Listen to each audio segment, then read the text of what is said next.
Okay, so what if you're working in Pro Tools and you don't have any drum sampling software? What can you do? One option you have available is to use the tab to transient option. Now, what you need to do to work with this option is make sure you've got tab to transient turned on, which is this little option here. And it's very useful for drum editing. You'll see that whenever I now press tab, you'll see that my playhead kind of goes and searches for the transients in a particular track or a group of tracks. And the example of the snare here, I'm going to use that to find the transients. I'm then going to use the keyboard shortcuts you need to have on command focus here, but I'm going to use then P and semicolon colon on the keyboard to move up and down. I'll explain why I'm doing that in a second. It'll all become clear. First thing we're going to do is just pull in one of these samples. I'm going to copy it, and I can get rid of it then. I've just copied it in. So I've created another snare sample track here that's just blank at the minute.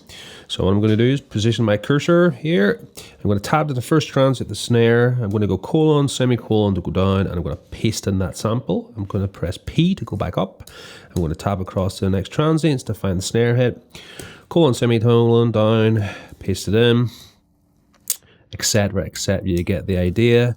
I am going to do one more here, and then I shall kind of leave it at that. I'll put these ones in here actually, because it'll illustrate how this option is not the greatest option in terms of realism, but it certainly helps, and a lot of engineers do work with this option simply just to reinforce with samples.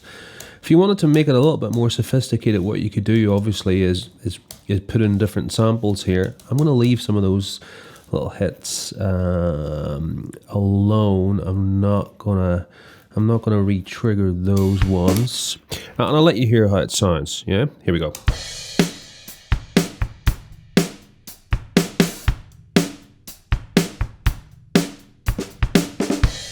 So, and again, we can decide how much of that we want to bring in. So we're kind of reinforcing the original snare here. So without it.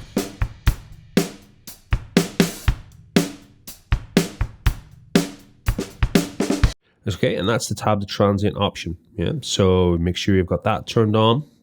Make sure you've got this switched on, and you will kind of use tab to move to the place you want to paste the sample, colon, semicolon to go down to the track where you want to paste the sample into, P to move back up to the track that you're going to use to tab with.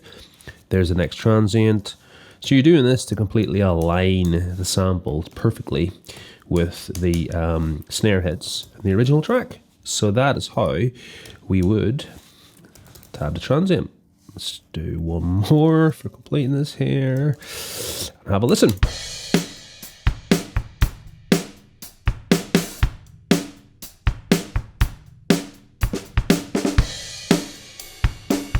So I missed one there. So you can see how you can kind of get away with that, where you just reinforce the main hits and perhaps leave the fills and the little ghost notes and don't sample, put samples in those locations.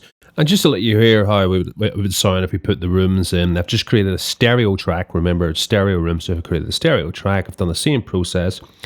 I've mixed it to taste, and we can now get the stereo rooms triggering. It's the same room every time, but because it's blended in quite subtly, it doesn't sound bad actually.